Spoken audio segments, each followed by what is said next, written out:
여러분 안녕하십니까. 오늘도 한국사 시험에서 자주 출제되는 문제를 쏙쏙 뽑아서 여러분과 함께 공부하는 쏙쏙 한국사 시간입니다. 자, 그러면 문제를 풀어보도록 하겠습니다. 구석기 시대와 거리가 먼 곳을 고르시오. 옆에 보니까 뭘까요? 주목도끼죠. 자, 우리는 선사시대, 구석기, 신석기, 청동기, 철기, 이 시대를 이어가셔야 됩니다. 야, 그러면 어떤 걸 기억하느냐? 그 시대의 생활, 풍습에 대해서 꼭 이해를 하셔야 되고, 더 중요한 것은 신석기와 구석기, 구석기와 신석기 시대의 관계가 어떻게 되는지를 이해를 하셔야 됩니다. 자, 정리해 드릴게요. 오늘 꼭 잘 들으세요. 구석기 시대는 뭐였냐? 빙하기였다. 신석기 시대는 해변기였다. 빙하기는 얼음이 있었다.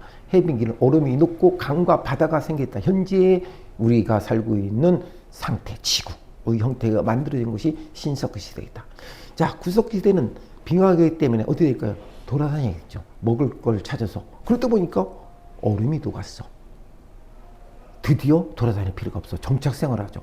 그래서 구석기 시대는 먹이를 찾아서 이동 생활을 한다고 생각하면 집을 잘 지을 필요가 있어요? 없어요? 없어요. 빙하기, 얼음만 있는데 사용할 뭐가 있어요? 무기가, 도구가 없어요. 뭘까 될까요? 자연 풍화작용이 일어난 돌들을 가지고 사용할 수밖에 없죠. 그게 바로 주먹도끼. 한 손으로 주먹으로 잡을 수 있는 주먹도끼가 바로 구석기 시대이죠. 자, 구석기 시대는 정착 생활을 못하고 이동 생활했다. 집도 막 짓고 살았다. 도구도 그냥 자연 풍화장으로 생긴 지나가다 보이는 돌이면 손에 잡는 도구로 물건을 먹을 것을 찾아서 또는 동물을 사냥하기 위해 사용했다라고 보시면 되겠죠. 자, 그래서 답이 뭐가 될까요? 주먹도끼는 맞고 정착생활을 할 수가 없었죠. 이동생활을 한다고 했으니까 답이 2번이 되겠습니다. 이동생활 막집을 지고 그러다가 신석기로 넘어갑니다. 신석기는 뭐라고 했어요? 해변기죠. 강이 생겼어요. 갑자기 땅에서 파랗파랗 풀이 올라오고 있어요. 동물들이 보이고 먹을 것들이 눈에 보여. 그럼 어떻게 될까요? 이동할 필요가 없어요. 없어요. 정착생활에 이 집을 잘 지어야 되겠다. 집을 짓기 시작해요. 또 집을 짓다 보니까 뭐가 생겨? 거기에 담을 그릇이 필요해. 빗살무늬 토기가 만들어지죠. 이동생활을 하지 않고 딱 먹을 걸 담아둬야 되니까 농경생활이 시작합니다. 그래서 강가에서 고기를 잡고 동물을 잡으니까 어떻게 될까요? 인전 계절이 변화가 옵니다. 봄, 여름, 가을, 겨울 변화가 오기 시작했습니다. 그러면 추워져. 동물이 가죽 가지고 어떻게 옷을 입어야 되는데 꿰매야 될 필요가 있죠. 그것이 실을 만들기 위한 도구가 바로 가락바퀴죠. 이 가락바퀴가 바로 가운데에다가 나무를 꽂고 주위에 이게 구멍이 뚫린 거 있죠. 거기다가 나무 껍질이라든가 아니면 풀이라든가 넣어가지고 어떻게 될까? 가운데로 이렇게 돌리면 꼬이게 아닌가? 꼬이겠죠. 이 꼬여가지고 실을 만들죠. 이 실을 가지고 가죽을 꿰매는 데 쓰고 또 고기 잡는 그물도 만들 수 있고 이렇게 만든 것이 바로 가락바퀴가 되겠습니다. 자, 그러면 이건 돌 모양이 이것은 간석기인데 구석기 시의 돌과 간석기 시의 돌이 차이 똑같이 돌석자 들어가는 거 맞죠? 근데 뭔가 얘는 어디에 채취를 가지고 나무 열매가 있어. 이 껍질을 벗겨서 먹어야 돼. 어떻게 될까요? 여기다가 갈아서 이렇게 먹을 수가 있겠죠. 이런 도구들이 변화가 오기 시작했다. 이게 간석기라고 보시면 되겠죠. 그래서 구석기 시대는 뭘까요? 주먹도끼, 신석기 시대는 간석기, 이걸 꼭 이해하시고, 구석기 시대는 빙하기, 신석기 시대는 해변기, 얼음이 녹았으니까 농사짓기 시작했다. 얼리 이동할 필요가 없었다라는 점만 이해하시면 구석기와 신석기 정리 끝 됐죠. 자, 3번 보겠습니다. 청동기 시대와 거리가 먼 것을 고르시오. 거리가 먼다고 했어요. 야, 그리는 뭐 비파형 등검, 이거 비파형으로 생겼다고 해서 비파형 등검이랍니다. 가운데 청동기 할 때 동자가 들어가죠. 비파형 동자인 당연히 청동기 시작이죠. 요 그림 보니까 이것은 이 문제에 해당하죠. 민며느리제도에 설명해서 그림을 만들었습니다. 어떤 아이가 울고 있어요. 딸아이가. 엄마 아빠가 슬피로요. 딸을 어딘가 보내야 돼. 시집을 보내. 어려서부터. 이게 민며느리제도입니다. 자, 옆에 뭐 이거에 반대되는 고구리 있죠. 고구리는 서옥제, 대리사이제. 아들을 데려다가 농사를 시키고, 농사 하다 보니까 너 힘도 세고 그러니까 이제 아이 낳다 보니까 이제 됐어. 너 본가로 돌아가. 이게 대릴사이제 또는 사옥제라고 부르시면 되겠습니다. 민며느리제, 사옥제는 잘 구분하셔야 되겠죠. 자, 그리고 여기 이제 밑에 보면 여기에 그림이 잘 나오신 게 공인돌이에요. 청동기 시대는 뭘 또 연상하냐면 고조선을 연상하대요. 고조선 여러분 알죠? 단군왕검, 홍익인간, 단군은 제사장, 왕검은 정치인, 왕검은 제사도 지내고 정치를 했죠. 하늘에 비가 오게 해달라, 아이를 많이 낳게 해달라, 동물을 많이 잡게 해달라, 이렇게 빌어야 되겠죠. 이렇게 하려면 뭐가 있어야 될까요? 제사를 지내야 되겠죠. 그 단군 왕검이 제사 지내고 정치란 것을 재정일치라고 합니다. 자, 그러다 보니까 계급이 발생한 거예요. 지배자와 피지배자가 만들어지고, 지배자가 죽었어. 그럼 어떻게 될까? 잘 모셔야 되겠죠. 이게 고인돌에다 모시다고 보시면 되겠죠. 고인돌은 계급세다라고 보시면 되겠습니다. 이건 단군왕검을 얘기한 거죠. 자, 그러면 청동기 시대 거리에 먼 것은 민멸이 되는 옥저랄지, 옥저. 야, 그리고 여기 잠깐 보시면, 지도를 잠깐 보시면, 여기가 부여가 있고 고구려가 있고, 여기 보면 동해, 현재 강릉 동해, 그쪽이 동해입니다. 이거 동해, 해가 아니라 여기는 옥저 있죠. 동해 우쪽, 현재 동해 위쪽, 말하면 청진 밑에 쪽으로 되겠죠. 여기 이제 옥저라는 곳인데, 옥저의 풍습을 얘기한 거라고 보시면 되겠습니다. 민며느리제도.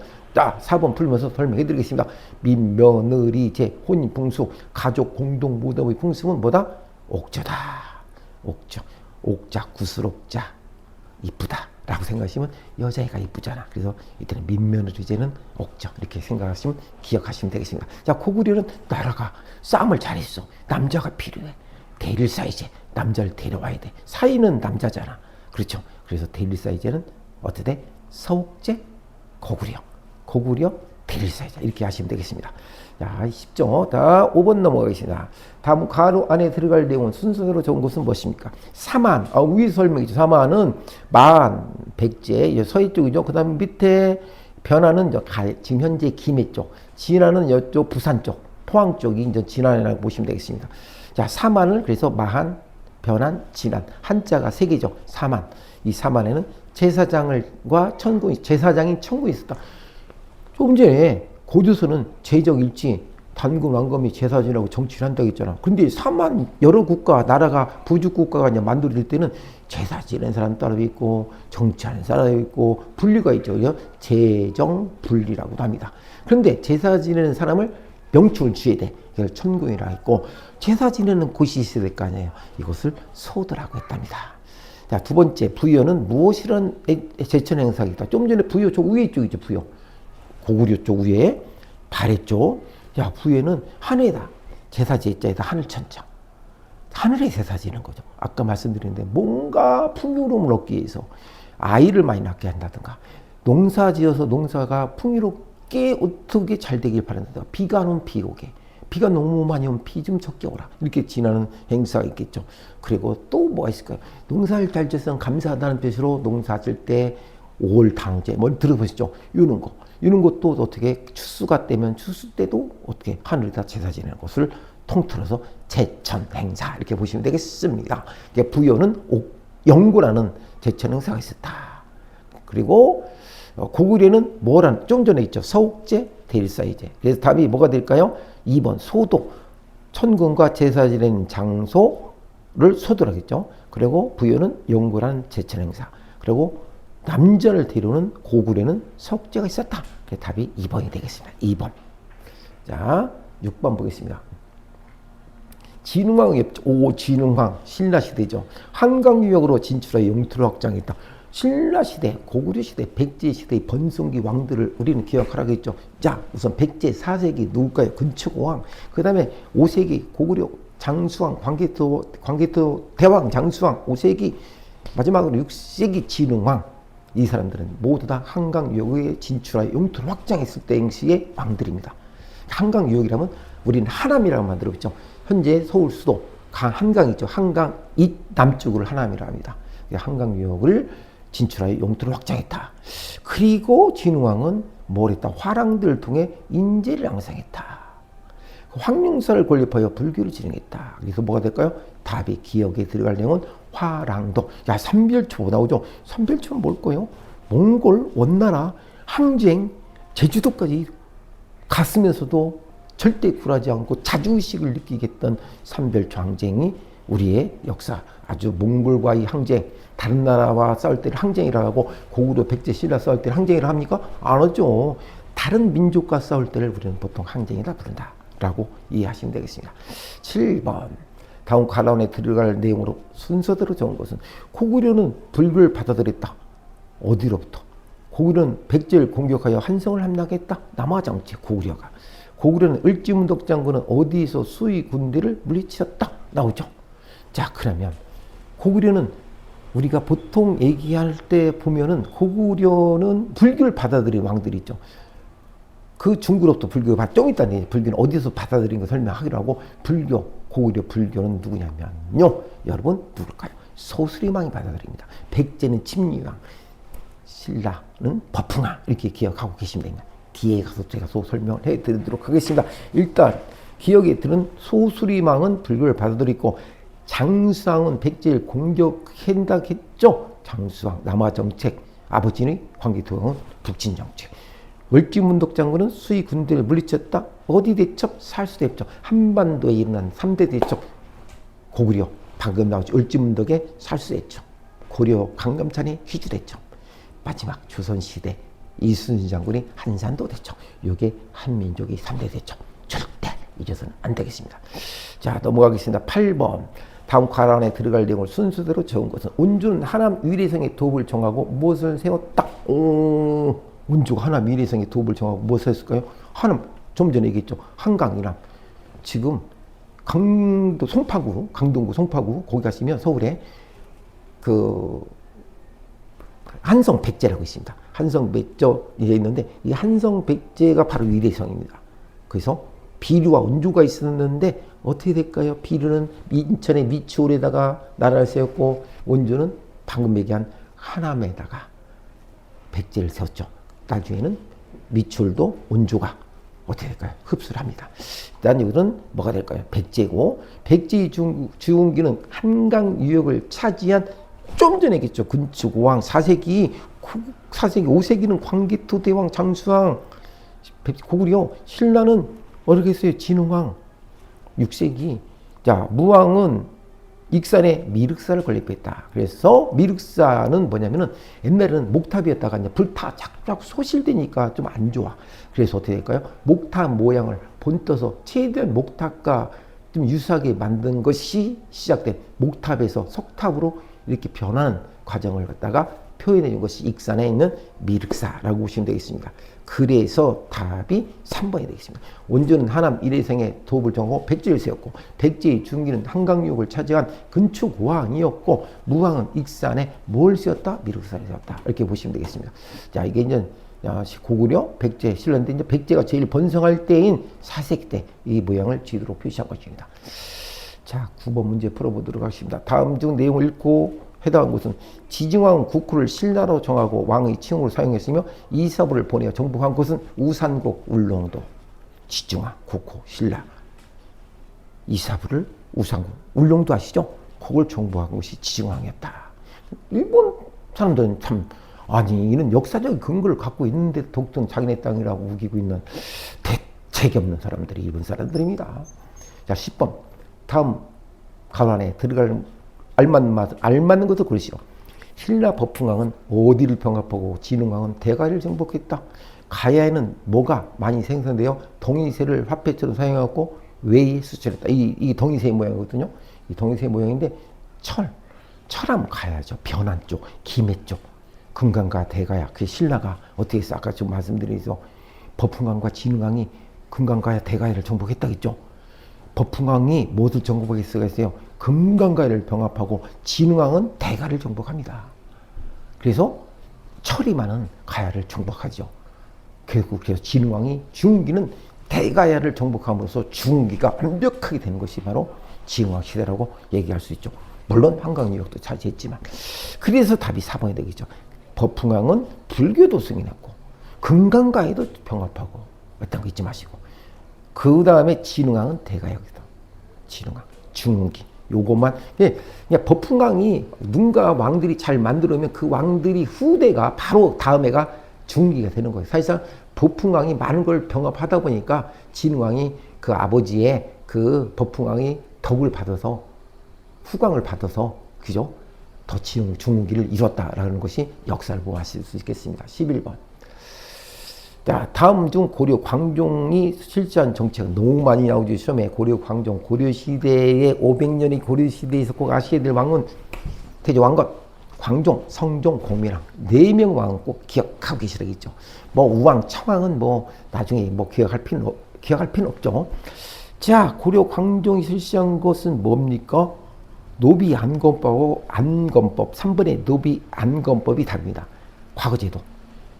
그래서 이제 고종이 왜 노비 안건법을 실시했느냐라고 하면은 어찌 될까요? 신라 시대에 통일 신라 시대에 왕건은 뭐 했습니까? 왕건은 나라를 기틀을 만들어주고 광종은 집을 짓고 성종은 인테리어를 하고 공민왕은 흥왕은 망한다겠죠. 앞에는 흥이고 뒤에서 망하는 것이 바로 고려의 공민왕이죠.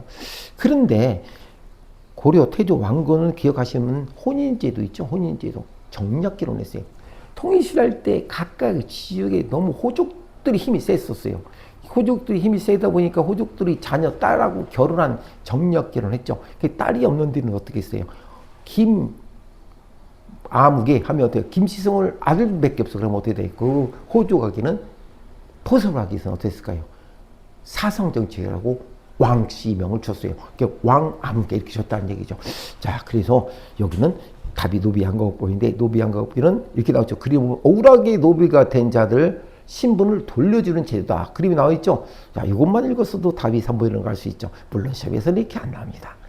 제가 여러분들 기억하기 위해서 이렇게 제가 그림을 넣습니다. 노비안건, 고려 광종은 노비안건법과 과거제도 절대 잊어서는 안 된다라고 보시면 되죠. 12번 풀겠습니다. 12번 보면 이렇게 됐죠. 나오죠.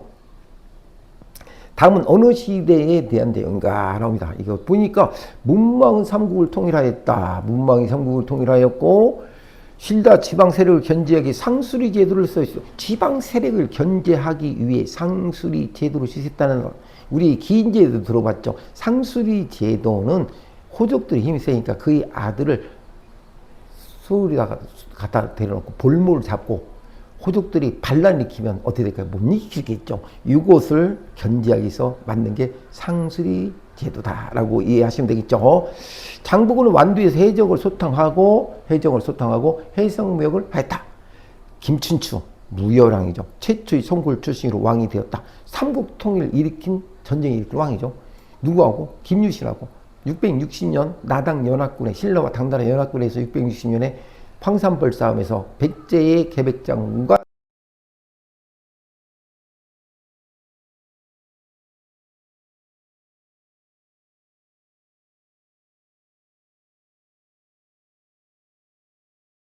고구려 땅을 더 차지하려고 노력을 안 했어요. 자, 이렇게. 그래서 무열왕의 아들 문무왕은 삼국을 통일했다라고 보시면 되겠습니다. 자, 우리가 667년에 고구려가 멸망하지만 사실상 667년 고구려를 멸망할 뿐이지 당나라가 신라를 돕기 위해서 왔지만 물러가지 않아요. 계속 어떻게 호시탐탐 더 노려보려고 고구려 땅을 차지하려고 이 작자들이 말합니다. 결국은 우리가 쫓아내죠. 그것은 다음에 또 설명해 드리도록 하겠습니다. 13번 기역에 해당한 나라는 무엇일까요? 기역에 해당한 나라. 기역이 몽골이 침입에 맞서 싸웠다. 몽골 원나라, 몽골족 원나라. 강화도, 천도, 삼별초, 항쟁, 팔만대장. 여러분, 팔만대장 불교 힘으로서 어떻게 몽골이 고구려를 엄청나게 못 살게. 정말 삼별초 항쟁은 고구려의 자주 의식을 지키기 위해서 제주도까지 후퇴하면서까지도 거기서 제주도에 가면 삼별초 항쟁에 대한 기념비가 있습니다. 자주의식, 삼별초 하면 자주의식이죠. 여기서 삼별초 항쟁이라는 것은 다른 나라와 싸울 때를 항쟁이라고 고구려, 백제, 신라 이렇게 싸울 때는 항쟁이라고 하지 않죠. 다른 민족과 싸울 때는 항쟁이라고 하죠. 자, 강화도, 천도. 그래서 이건 뭘까요? 고려 때 얘기죠. 고려 시대를 얘기하는 거죠. 고려 시대. 그래서 답이 3번이 되겠습니다. 이미 너희 고려는 초장이 우리 몽골이 항복했다. 우리 삼별초는 끝까지 싸울 것이다. 끝까지 싸울 것이다. 항쟁하겠다. 제주도까지 가서. 자, 이해하시면 되겠습니다. 14번. 배중성이죠. 14번. 다음 기역에 해당한 나는 대주영은 동무산 부근에서 건국하였다. 무엇을 건국했을까? 기역은 일본에 보낸 국서에서 고구려를 계승한 국가임을 밝혔다. 그리고 기역에 들어간 전성기에는 중국으로부터 해동성국이라 불렀다. 거란의 침입을 받아 멸망했다. 거란의 침입을 멸망하면 당연히 뭘까요? 발해죠. 거란의 침입. 여기서 중요한 것은 여기 사진 보시면 발해 땅이 엄청나게 있잖아요. 되게 높죠? 고구려 땅을 더 포함해서 그래서 고구려 이제 통일신라 시대 때쯤 얘기를 한 것이죠. 고구려가 고구려를 계승한 나라겠죠. 그래서 태조왕건은 어떻게 했습니까? 거란의 풍습을 따르지 말라겠어요. 왜 그랬냐면은 좀 나온 것처럼 거란이 발해를 멸망시켰어요. 발해를 멸망시켰어요. 근데 발해는 고구려를 계승했다겠어요. 또다시 고구려를 계승했다겠어요. 그러다 보니까 어떻게 될까요? 태조왕건은 발해도 우리 땅이라고 얘기했고, 요것을 토대해서 우리는 남북국 시대라고 합니다. 이쪽 북쪽에 있는 북쪽, 아래쪽 통일신라고 해서 남북국 시대라고 이렇게 부르고 있습니다. 중국에서 역사를 왜곡하고 있기 때문에. 자, 그 다음에 이거는 전성기는 중국으로부터 해동성으로 했죠. 이 중국에서부터 동쪽에 있잖아요. 동해를 건너서. 그래서 바다 건너 동쪽에 있는 나라라고 해서 해동성국이라 불렸다라고 보시면 되죠. 그리고 발해는 거란의 침입을 받아 멸망했다라까지 이해하시면 되십니다. 자, 15번 문제 보도록 하겠습니다. 15번. 오, 그림 보니까 어디서 많이 봤죠? 무슨 인조대왕실록, 나죠? 숙종대왕실록, 이렇게 나오죠? 이건 뭘까요? 실록 나오죠? 조선왕조실록입니다. 조선 태조부터 철종까지 25대 472년간의 역사적 사실을 그대로 기록한 거. 사초. 일일이 왕이 숨 쉬는 것까지, 먹는 것까지, 또는 어디 간 것까지, 왕이 뭐라고 시켰으면 왜 쓰지 말라고 하면 왜 쓰지 말라고 한 것까지 다 쓴 게 바로 우리가 조선왕조실록이다. 이게 사초라고 하죠. 조선왕조실록을 토대로 우리는 역사를 어떻게 될까요? 볼 수가 있죠. 거짓이 없는 거죠. 그때 당시에 모든 걸 그대로 적어놨기 때문에. 그래서 이 조선왕조실록을 보고자 하는 왕들도 있었죠. 잘못 봐가지고 엄청난 대사건이 일어나는 것이 있었죠. 그게 바로 뭡니까? 연산군. 더 선대 왕들이 어떻게 어떤 신하가 어떻게 했는지에 대해서 궁금했던 거죠. 그래서 어떻게 했습니까?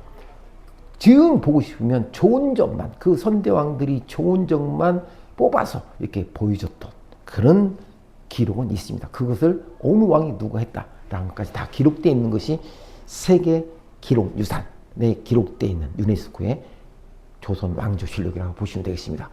16번 보겠습니다. 다음에서 가론에 알맞는 것을 고르시오.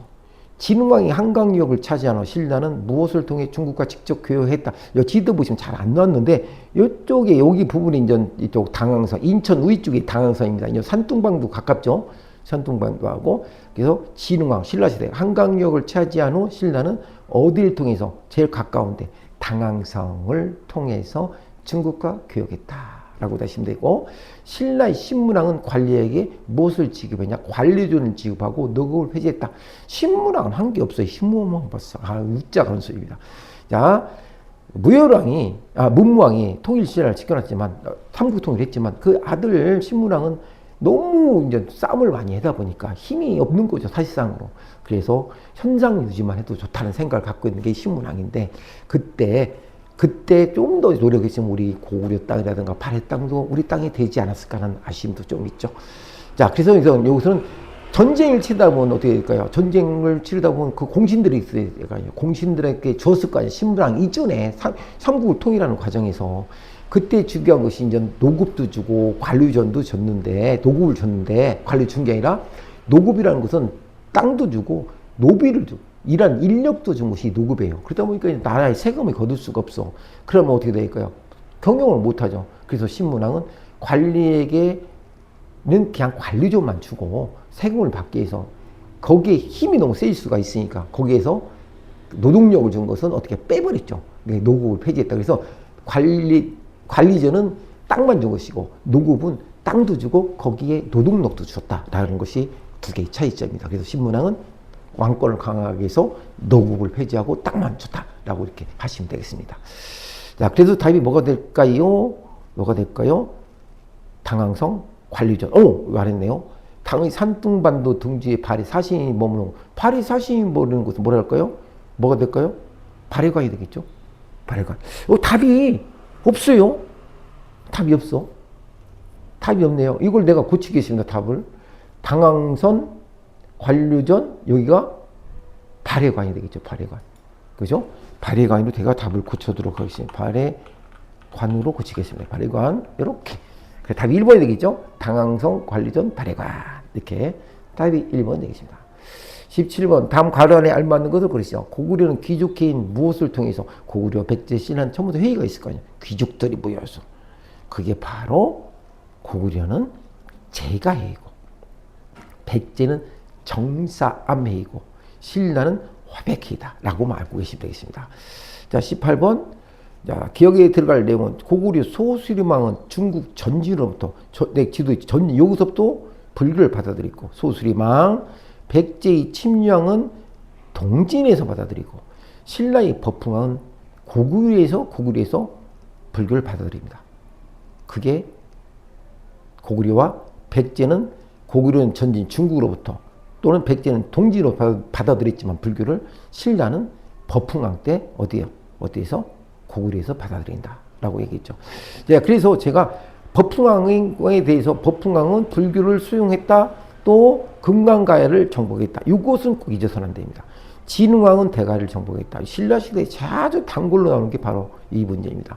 그래서 법흥왕은 신라시대 법흥왕은 불교를 불법 할적이냐, 그렇게 이해하시면 좋아요.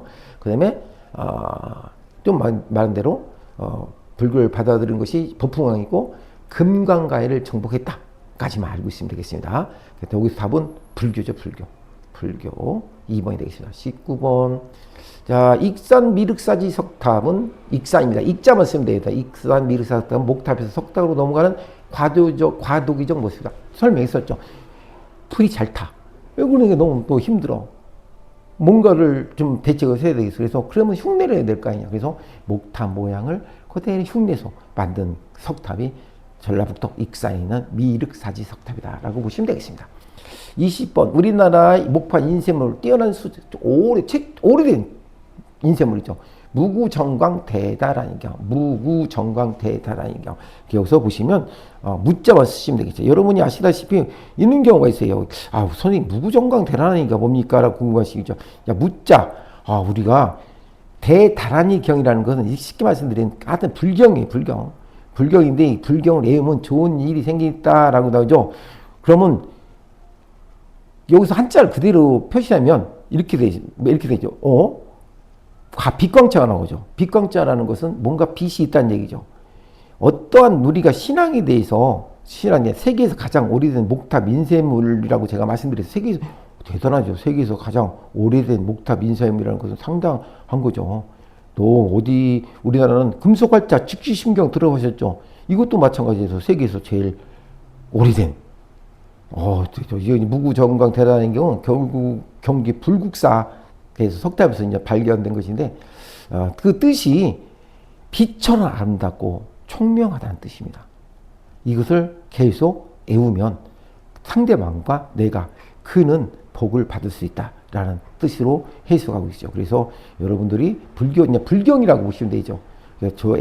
아셔야 될 것은 세계에서 가장 오래된 목판 인쇄물이다라는 것을 알고 계시면 되겠죠. 그것들도 구태였고, 그 뜻을 얘기한다면 제가 좀 전에 말씀드린 대로 빛처럼 아름답다. 그죠? 아름답고 영롱하다라는 뜻을 갖고 있는 것이 무구정광 대다란이경이라는 뜻이라고 보시면 되겠습니다. 20번. 조선 15대 광해군은 임진왜란 이후 부국강병을 깃들 다졌지만 인조 반정으로 폐위된 후 광해군이 정치로 오른 것은 무엇입니까? 자, 광해군이죠. 아까 이제 광해군 정책에서 여러분 아시겠지만 고려시대의 광종의 노비 안건법이라든가 과제도 못지않게 중요한 것이 바로 광해군이에요. 우리 선조가 임진왜란 일으켰잖아요. 광해군은 직접 임진왜란 때 싸우러 나갔었죠. 싸우러 나가가지고 외족들을 물리치고 했었죠. 그런데 그때 당시는 명나라라는 게 있고 어떻게 됐을까요? 청나라가 있었잖아요. 그래서 이제 명이 쇠퇴해지고 청이 조금씩 어떻게 될까요? 힘이 세지기 시작했죠. 그러다 보니까 광해군은 청나라 힘이 세지는데 명나라만 어떻게 돼요? 4대 관계를 맺고 있으면 문제가 생길 수가 있죠. 그래서 청과 가깝게 지나는데 명칠원파들이 쉽게 말해서 인주를 통해서 반란을 일으키죠. 그래서 인주 반정을 합니다. 그래서 결국 폐위가 되죠.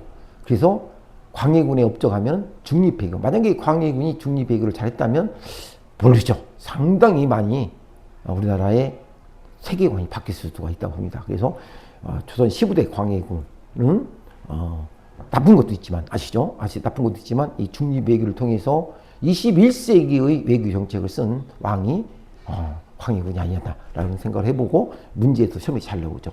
중립외교, 실리외교라고 소위 요즘 말하는 실리외교라고 보시면 되겠죠. 22번 다음 설명에 해당하는 전쟁은 원인 인조 때 조선 인조 때 청이 군신 좀 전에 얘기했죠. 군신관계를 육을 거부했다. 그래가지고 어떻게 했어요? 청이 내려오죠. 남한산성에 항전했지만 송파구에 삼전동에서 삼전도피가 있습니다. 항복을 해죠. 9번을 바닥에다 찍고 3번씩 9번씩 3번을 찍어가지고 인조가 피가 줄줄 흘러가 나오죠. 그래서 우리가 치욕적인 일을 당한다. 그걸 갖다 우리는 병자호란이라고 합니다. 그래서 광해군과 선조, 광해군, 인조는 우리가 조선시대에서 상당히 많은 역사적 의미를 갖고 있죠. 역사를 잊으면은 반복된다는 말이 여기서 하는 겁니다. 잘못된 역사를 잊으면 그 역사는 반복된다라는 것이 역사를 배우는 목적이 바로 거기 있는 거죠. 그래서 답이 22번의 병자호란. 23번 다음 보기 내용과 관련있는 내용 조약은 윤효 사건을 계기로 체결됐다. 참 이것도 우리가 이제 개화, 우리가 근대화라는 개념이 들었죠. 근대라는 것은 뭡니까? 자본주의 사회이죠. 그리고 문화가 대중화됐다는 뜻이죠. 쉽게 말씀드리면. 그런 것을 이제 근대 사회인데, 근대 사회에 넘어가는 과도기가 조선의 고종의 아버지 흥선대원군 시대로 그렇게 보는 사람도 있어요. 근데 흥선대원군 하면 쇄국 정체를 얘기하는데 문을 딱 닫고 있었다는 얘기죠. 닫고 있다 보니까 일본 같은 경우는 사실상 미국으로부터 먼저 문을 열었고, 그렇죠? 조선과 명나라는 문을 닫고 있었죠. 왜 그러냐면 중국은 세계의 가운데가 중심이라고 생각하고 자기들이 최고라고 생각하고 있었고, 그 최고라고 생각하고 있었던 나라를 군신관, 4대 관계를 맺고 있던 조선이었기 때문에 밖에서 들어오는 것을 받아들이지 못했어요. 새로운 문화를. 산업혁명이 일어나는 과정도 통해서 똑같았었고. 그런데 이미 일본은 어떻게 될까요? 미국으로부터 문물을 받아들이기 시작합니다. 새로운 산업혁명에 대한 문물을 받아들이고 그 힘을 가지고 청나라와 싸우고 러시아하고 싸워서 다 이기게 되죠. 그래서 아간파차이라는 말이 거기서 나오는 거죠. 고종이 러시아의 공사관에 들어가면서 애춘 대한제국 그렇게 나오는 건데, 일단은 흥선대원군도 세국정책 문을 딱 닫고 있으려고 했던 건 아닌데, 이것은 문을 닫게 된 이유는 흥선대원군이 아버지의 남영규의 문을 도굴한 사건으로 인해서, 도굴되는 사건으로 해서 어떻게 될까요? 흥선대원군이 마음이 태도 확 바뀌어가지고 문을 닫게 됩니다. 어쨌든 윤효 사건은 강화도 조약과 관계있다. 배와 관계 있는 거죠. 조선이 외국과 맺은 최초의 근대적 불평등 조약이죠. 평등하지 않다는 얘기죠. 그 다음에 조일수 조규라는 말이 맞아요. 강화도 조약과 조일수 조규랑 같은 말인데, 이 조일수호 조규에는 항구를 개방하라. 그리고 항구에 대한 어떤 측량권을 줘라. 그리고 일본인에 대한 치해복권을 인정하라. 그리고 일본에 대한 무관세를 하라. 라고 이렇게 얘기했던 것이 불평등 조약이죠. 이게 바로 강화도 조약이랍니다. 아주 안 좋은 조약이죠. 자, 이 조약을 우리가 맺게 된 이유, 그 이유는 더 높은 과정에서 공부할 수 있겠지만 불평등 조약이 있다는 것은 확실히 하고 윤효 사건이었다라고 이해하시면 되겠습니다. 답이 강화도 조약 2번이 되겠습니다. 24번 다음 보기 내용과 관계 깊은 역사적 사건은 이준, 이상설, 이종. 자, 여기서 말하는 것이 이제 또 설명해 드릴게요. 을사조약 무효주장, 일본 침략행위 규탄. 을사조약은 딱 을사년에 만든 거죠. 강화도 조약은 강화도에서 맺은 조약이고, 을사조약, 을미사변 이런 것은 먼저 우리 갑자, 을주, 병인 있겠죠. 자축인묘, 진성의 신유 있죠. 요것을 따져서 12지간을 따져서 그 해에 만들어진 계약이라든가 조약이라든가 이런 걸 갖다가 일어난 임진왜란에 일어난 거죠. 이런 것들을 갖다가 말하는 거죠. 을사조약은 을사년에 일어난 조약이다. 그래서 이건 뭐냐면 외교 정책을 뺏긴 거죠. 조선은 일본에 의해서 러시아와 청나라와의 관계에서 뭔가 일본이 견제할 것 같으니까 외교권을 박탈한 것이 바로 을사조약이라고 보십니다. 이것이 불평등이 된 걸 가지고 네덜란드 헤이그의 특사를 파견해서 했는데 뭐 아무런 효과도 얻지 못했죠. 피켓만 들고 왔다라고 해서 그래서 을사조약은 일본의 외교 침략 행위에 규탄한 것이 바로 을사조약이다라고 보시면 되겠습니다.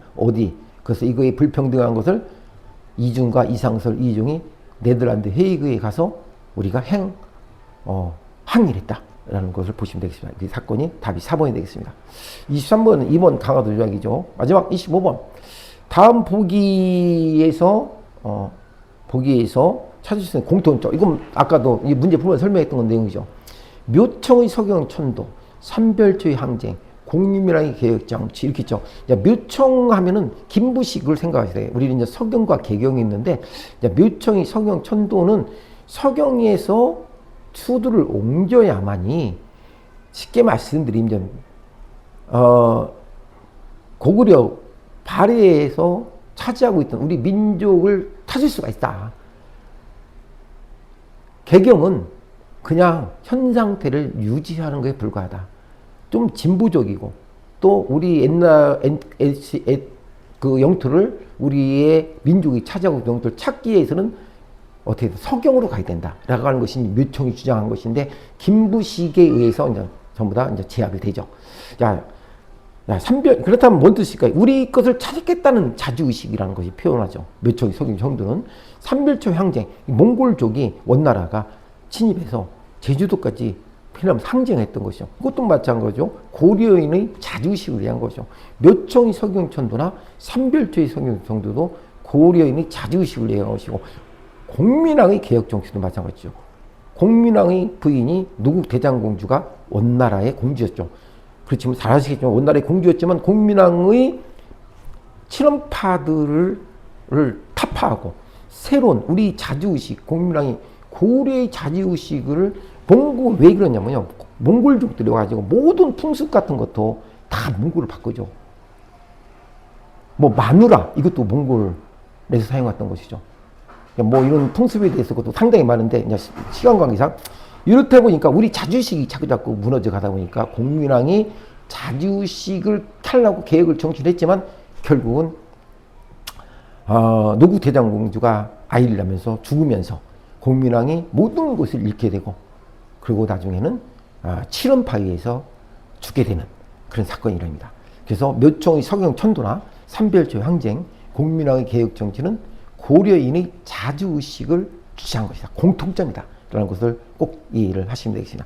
시험에도 자주 나오는 거죠. 자, 오늘은 한국사 시험에서 자주 나오는 문제 뽑아서 이렇게 여러분과 함께 했습니다. 다음 시간에도 계속해서 한국사 시험에서 꼭 나오는 문제 쏙쏙 뽑아서 여러분과 함께 하도록 하겠습니다. 다음 시간에 뵙겠습니다. 안녕히 계십시오.